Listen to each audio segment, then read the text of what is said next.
अगर आप लोग इस चैप्टर का पार्ट 1 और पार्ट 2 का वीडियो नहीं देखे हैं तो सबसे पहले जाकर पार्ट 1 और पार्ट 2 का वीडियो डिस्क्रिप्शन में लिंक दिया हुआ है, वहाँ से जाकर देख ले, फिर पार्ट 3 को देख ले। तो हम लोग कहाँ तक पढ़ लिए थे? यहाँ तक पढ़ लिए difference between light and dark direction तक पढ़ लिए थे। फिर से यहाँ से शुरू करते हैं। लाइट डायरेक्शन और डार्क डायरेक्शन में क्या डिफरेंस होता है? लाइट डायरेक्शन में लाइट का रिक्वायर्ड होता है, लेकिन डार्क डायरेक्शन में लाइट का रिक्वायर्ड नहीं होता है। लाइट डायरेक्शन क्लोरोप्लास्ट के ग्रेना पार्ट में लेता है, जबकि डार्क डायरेक्शन क्लोरोप्लास्ट के स्टोमा रीजन में होता है। शुगर का फॉर्मेशन लाइट डायरेक्शन में नहीं होता है, डार्क डायरेक्शन में शुगर का फॉर्मेशन होता है। लाइट डायरेक्शन में ऑक्सीजन रिलीज होता है, डार्क डायरेक्शन में ऑक्सीजन रिलीज नहीं होता है। अब आते हैं कौन कौन सा फैक्टर फोटोसिंथेसिस को अफेक्ट करता है। तो सबसे पहला फैक्टर लाइट है, फिर वाटर है, फिर टेम्परेचर है, फिर कार्बन डाइऑक्साइड है, उसके बाद ऑक्सीजन है। अब उसके बाद आते हैं इम्पोर्टेंस ऑफ फोटोसिंथेसिस। फोटोसिंथेसिस का क्या महत्व है? तो photosynthesis is an anabolic process in nature providing food supply to the living organism. Photosynthesis एक एनाबॉलिक प्रोसेस है, नेचर में प्राकृतिक में जो फूड सप्लाई करता है लिविंग ऑर्गेनिज्म को। It purify the atmospheric air by consuming CO2 and evolving oxygen. ये एटमॉस्फेयर को भी प्यूरिफाई करता है। किस तरह से प्यूरिफाई करता है? तो CO2 को कंज्यूम करता है और ऑक्सीजन को रिलीज करता है एटमॉस्फेयर में। It convert light energy into chemical energy. Light energy को केमिकल एनर्जी में भी चेंज करता है कौन? फोटोसिंथेसिस। और उसके बाद आप आते हैं हेटेरोट्रॉपिक न्यूट्रिशन क्या होता है। Mode of nutrition in which the organism derive their nutrition by taking readymade food from other dead और लिविंग प्लांट्स एंड एनिमल। वैसा न्यूट्रिशन का मोड जिसमें ऑर्गेनिज्म अपना भोजन न्यूट्रिशन कहाँ से प्राप्त करते हैं? डेड या लिविंग प्लांट, लिविंग प्लांट या एनिमल, मतलब रेडी बना बनाया हुआ भोजन जो खाता है उसी को हेटेरोट्रॉपिक न्यूट्रिशन बोलते हैं। मतलब दूसरे पर डिपेंड रहते हैं भोजन के लिए प्लांट पे। The survival of heterotrophs depend directly और इनडायरेक्टली ऑन ऑटोट्रॉप्स।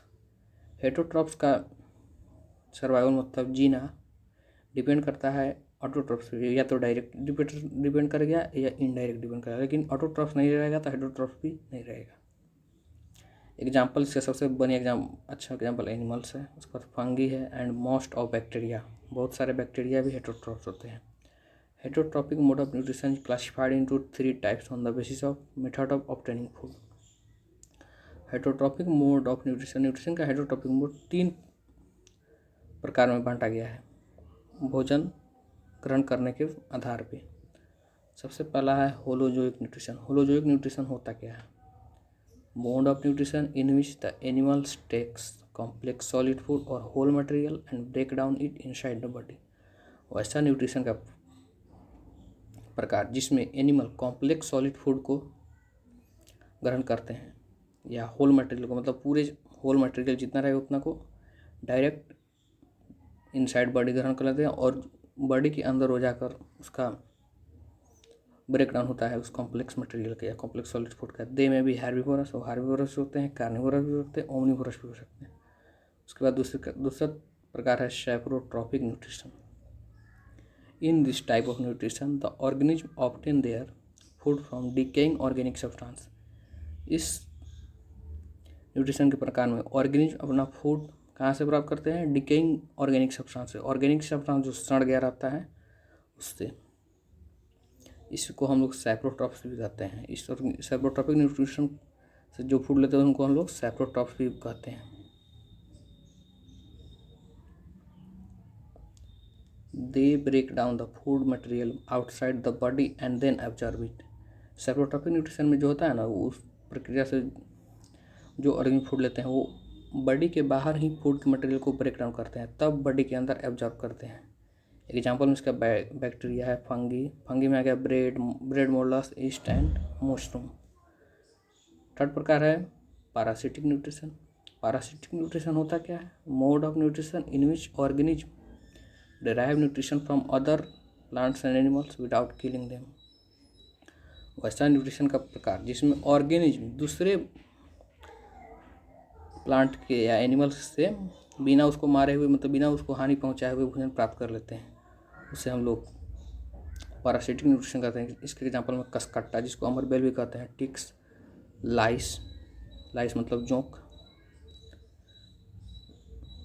लाइस, लीचे मतलब जो होता है, टेप वर्म्स, लाइस में जो नहीं होता है, सॉरी, टेप वर्म्स, ये सब पैरासिटिक न्यूट्रिशन का एग्जाम्पल है। और हम लोग आते हैं न्यूट्रिशन इन एनिमल्स। एनिमल्स में न्यूट्रिशन कैसे होता है।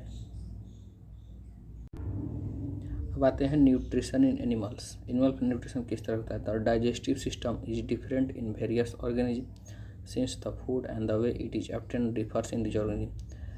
डिफरेंट मतलब सभी ऑर्गेनिज्म के डाइजेस्टिव सिस्टम अलग अलग होते हैं, इसलिए उनके भोजन लेने के तरीके भी अलग अलग होते हैं। The mode of nutrition in which amoeba is holozoic and it is omnivorous. Amoeba holozoic है और यह ओमनीवोरस होता है। When amoeba comes in contact with food particles, जब अमीबा फूड पार्टिकल्स के कांटेक्ट में आता है, ईट परफॉर्म सूडोपोडिया, तो सूडोपोडिया का फॉर्मेशन करता है, which engulf the prey by forming a food cup, जो कि शिकार को एक फूड कप की तरह, मतलब चिमटे की तरह उसमें शिकार को पकड़ लेता है, और उसका बाहरी सतह, जैसे शिकार अंदर जाता है उसका बाहरी सतह जुड़ जाता है। द प्रोसेस ऑफ इंजेक्शन और फाइगोसाइटोसिस, इस प्रोसेस को क्या कहा जाता है, इंजेक्शन या फाइगोसाइटोसिस भी कहा जाता है। When the tips of encircling pseudopodia touches each other, the food is encaptured into a bag called food vacuole। जब यह सीटोपीडिया का टिप्स, इनसर्कलिंग टिप्स एक दूसरे को टच करते हैं, तो फूड जो होते हैं शिकार उसमें कैच हो जाते हैं इनटू उस बैग में, जिस बैग को हम लोग क्या कहते हैं, food vacuole. The food vacuole serves as temporary stomach secreting digestive juice. जो फूड वैक्यूल होता है ना, उसको हम लोग टेम्पोररी स्टोमक कहते हैं, जो कि डाइजेस्टिव जूस को सेक्रेट करते रहता है। The digested food gets absorbed and diffused into the cytoplasm and then assimilated. तो डाइजेस्टेड फूड होता है वह गेट एब्जॉर्ब हो जाता है और डिफ्यूज हो जाता है साइटोप्लाज्म में, उसके बाद एसिमिलेटेड मतलब उसको यूज किया जाता है। एसिमिलेशन क्या होता है, assimilation is the utilization of digested food. Assimilation जो होता है ना, डाइजेस्टेड फूड का खर्च करना in various anabolic and catabolic reaction, conversion of absorb food into complex molecule for various purpose such as production of energy, growth, repair and storage। Assimilation क्या होता है, assimilation is the utilization of digested food, मतलब digested food का खर्च करना को assimilation कहते हैं। किस चीज़ में खर्च करता है, बहुत प्रकार के एनाबोलिक और कैटाबोलिक रिएक्शन में, conversion of absorb food into complex molecules, absorb food को कन्वर्ट करता है कॉम्प्लेक्स मॉलिक्यूल्स में, और वेरियस पर्पस, बहुत सारे पर्पस के लिए, such as production of energy, जैसे कि एनर्जी का प्रोडक्शन करने के लिए, ग्रोथ करने के लिए, रिपेयर करने के लिए, और स्टोर भी करता है फूड को। जैसे देखिए यहाँ पे यह है अमीबा है, इसके नज़दीक में जैसे ही शिकार आया, ये देखिए ये ऐसे से बढ़ते बढ़ते बढ़ते बढ़ते इसके अंदर ये दोनों मुंह जुड़ जाएगा।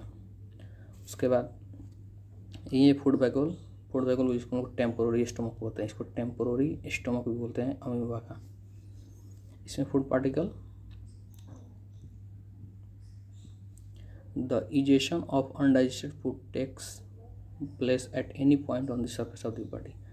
अनडाइजेस्टेड फूड का इजेशन मतलब शरीर से बाहर निकलना, किसी भी सतह पर हो सकता है बॉडी के, कोई उसका फिक्स मतलब एक ऑर्गन नहीं है जिससे अनडाइजेस्टेड फूड का इजेशन हो सके, मतलब बाहर निकले शरीर से।